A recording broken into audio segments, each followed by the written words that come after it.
मौर्य वंश के 10वां राजा बृहद्रथ का हत्या किसने किया? ब्राह्मण। और दुश्मन किसको बताया जाता है? मुसलमान को। वामसेठ के राष्ट्रीय अध्यक्ष माननीय वावन मेश्राम साहब कहते हैं कि किसी भी लड़ाई को लड़ने के लिए दोस्त और दुश्मन का पहचान होना चाहिए। दोस्त और दुश्मन का पहचान होना चाहिए। तो सुबह से हम लोग बैठे हैं, अपने दुश्मन को पहचान लिए है कि नहीं? कितने लोग पहचान लिए अपने दुश्मन को? हाथ ऊपर कीजिए। अपने दुश्मन को पहचानते हैं? क्या नाम है दुश्मन का? क्या नाम है? ब्राह्मण। इस देश का सबसे बड़ा दुश्मन कौन है?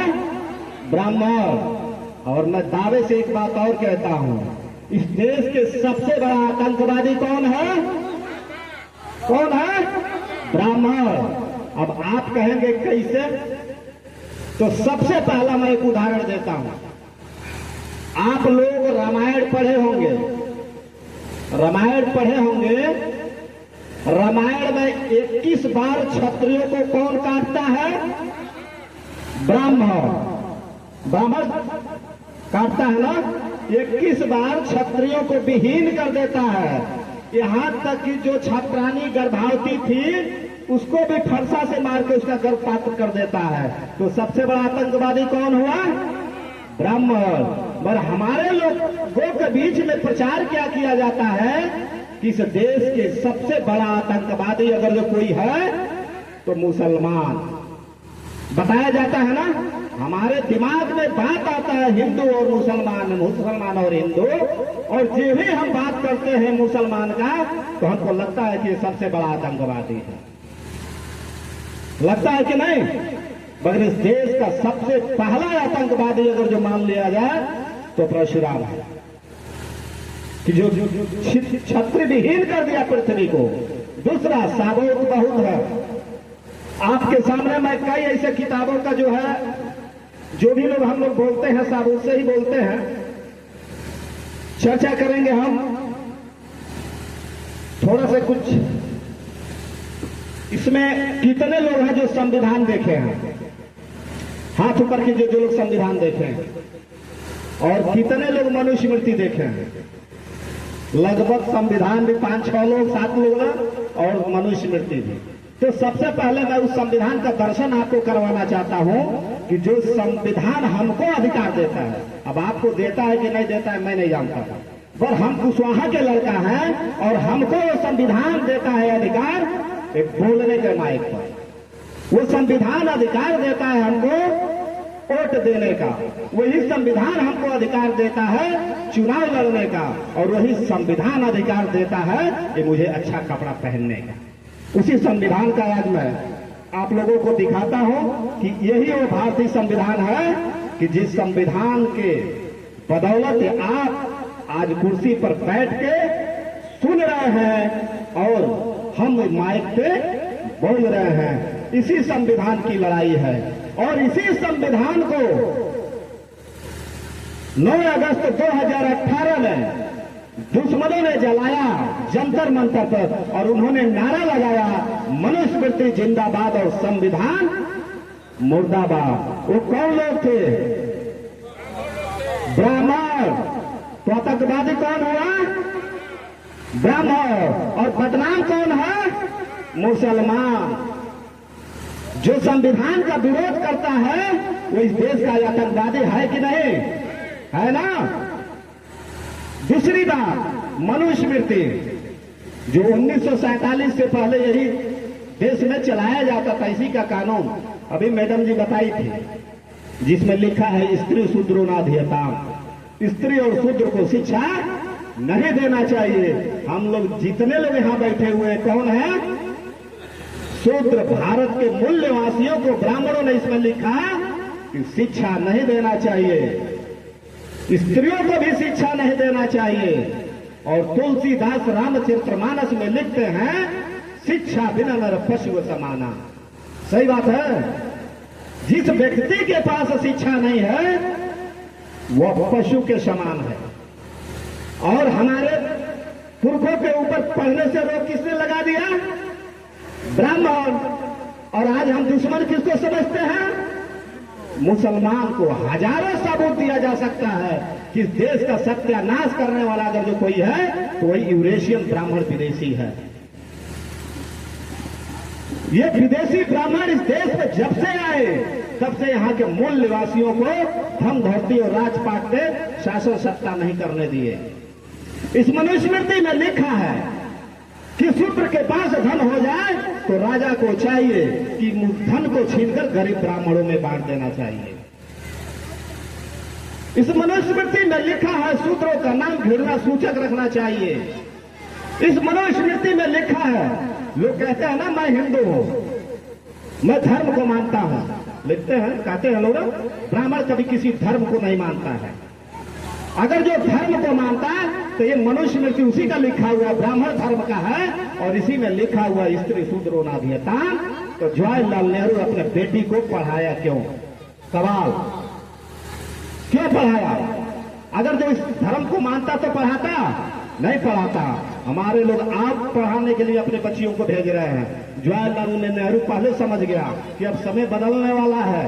अब अगर जो हम अपने बच्चियों को नहीं पढ़ाएंगे तो कुछ होने वाला नहीं है। सबसे पहले बाबन अपने बच्चियों को पढ़ाकर डॉक्टर वकील इंजीनियर बना रहा है। और आज की हमारी स्थिति क्या है? अभी बहुत लोगों के घर में बच्चियां नहीं पढ़ रही हैं। तो ब्राह्मणों ने जो बातें इसमें लिखी ये सारी के सारे हमारे मूल निवासी लोगों के विरोध में लिखा। बाबू जगदेव कुशवाहा को गोली किसने मारा? ब्राह्मण। शासन सत्ता किसके हाथ में था? ब्राह्मणों के हाथ में। मौर्य वंश के 10वां राजा बृहद्रथ का हत्या किसने किया? ब्राह्मण। और दुश्मन किसको बताया जाता है? मुसलमान को। बाबू जगदेव कुशवाहा को ब्राह्मण मारता है और उसके बाद आप इतिहास पढ़िए ज्योतिबाराव फूले को। ज्योतिबाराव फूले के जब आप इतिहास पढ़ेंगे तो ज्योतिबाराव फूले का गलती क्या था इस देश में जो ब्राह्मणों ने हत्या करवाने के लिए प्रयास किया? ज्योतिबाराव फूले का यही गलती था कि वो पढ़ लिख लिए थे अंग्रेजों के माध्यम से। अंग्रेजों ने जो मिशनरी स्कूल खोला उसके माध्यम से उन्होंने पढ़ लिया और पढ़ने के बाद उन्होंने हमारे लोगों का स्कूल खोला पढ़ाने के लिए। और पढ़ाने के लिए जब स्कूल खोला तो ब्राह्मणों ने कहा कि शूद्र को पढ़ने का अधिकार नहीं है और ये तुम्हारा लड़का है, ये स्कूल खोल रहा है, स्कूल खोल के शूद्रों को पढ़ा रहा है। इसी धर्म ग्रंथों के हवाला देते हुए ब्राह्मणों ने कहा कि हिंदू धर्म में शूद्रों को पढ़ने का अधिकार नहीं है। उनके पिताजी इतने दबाव में आ गए कि अपने बेटा और अपने बहू को घर से निकाल दिए। और जब उनके बेटा और बहू अपने घर से जब निकाल दिए राष्ट्रपिता ज्योतिबाराव फूले को, तो भारत में कोई SC ST OBC के लोग जैसे आज के जाति की बात कर लिया जाए, चाहे वो कुशवाहा हो, कुर्मी हो, यादव हो, तेली हो, गुप्ता हो, चाहे जो भी हो, कोई अपना घर नहीं दिया। उस समय घर देने वाला अगर कोई व्यक्ति था हमारे पूर्वज ज्योतिबाराव फूले को तो वह उस्मान शेख नाम का मुसलमान था। घर से निकलवाने का काम ब्राह्मणों ने किया और घर देने का काम मुसलमानों ने किया।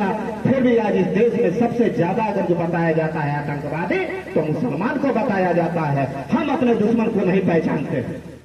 ये वाम सेट के लोग जो है ये बताते हैं अपने दुश्मन को पहचानो। आज का स्थिति क्या बना हुआ है कि जो इस देश को अखंड भारत बनाने का काम किया सम्राट अशोक और चंद्रगुप्त मौर्य ने, उस व्यक्ति को, उस महान योद्धा को ब्राह्मणों ने आज के समय में कह रहे हैं कि जो है हम गर्दन काट के घुमाएंगे इनके वंशजों को। उनकी औकात क्या है? उनकी औकात जो है हमारे घर से शुरुआत होती है।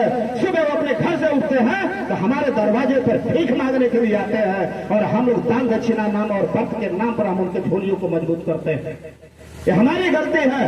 अगर जो आज हम लोग दान दक्षिणा देना बंद करें, यज्ञ हवन कराना बंद करें, ये सारी जो चीजें हमारे घर से जाता है अगर जो ये लोग बंद कर दें तभी उनकी औकात पता चल जाएगा कि मौर्य वंश का इतिहास क्या है। पर आज पूरे देश में सोशल मीडिया पर खुलेआम वीडियो बनाता है और कहता है कि मौर्य वंशियों को गर्दन काट के पूरा प्रदेश में घुमाऊंगा। और उसके बाद चंद्रगुप्त मौर्य और सम्राट अशोक जैसे महान व्यक्ति को कहता है कि लोग अपने आप को वंशज बताते हैं। परशुराम का नाम, मैं दावे से कहता हूं परशुराम नाम का व्यक्ति इस देश में पैदा नहीं हुआ। ये आपको काल्पनिक कहानी बना के भय पैदा करते हैं। इनकी औकात नहीं है। इनकी औकात कश्मीर में पता चला कि जब लोगों ने लड़ा तो कश्मीर से भाग के पूरे दुनिया में लोग चले गए। इनकी औकात भीमा कोरेगांव में पता चला। इनका औकात जो है पूरे देश में जगह जगह आपको पता चलेगा जब आप इतिहास को पढ़ेंगे तो।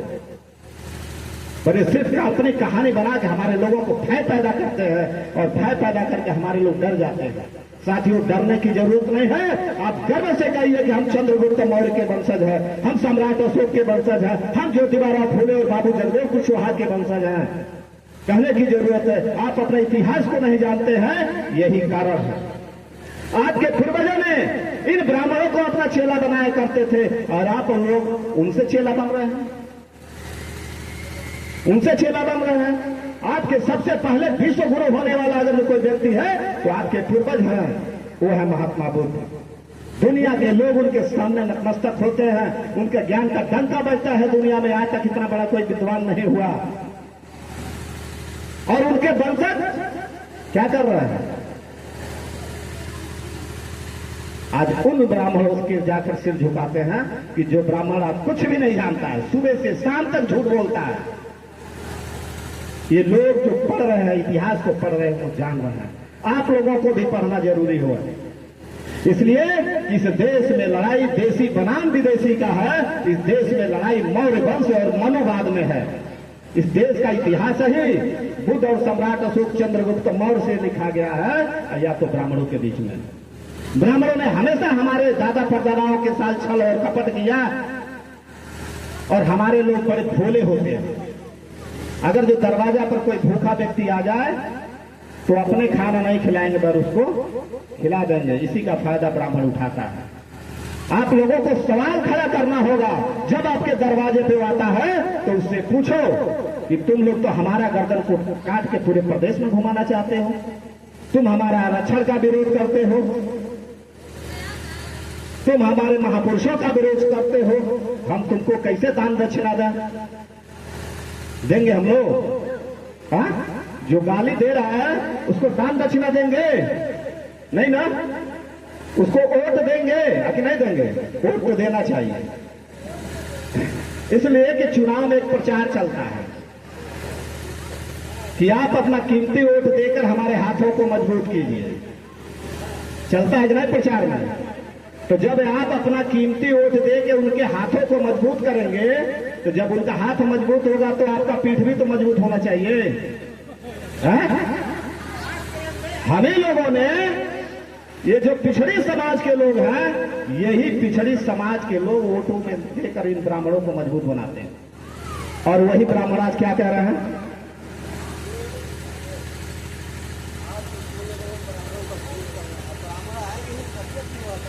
बता।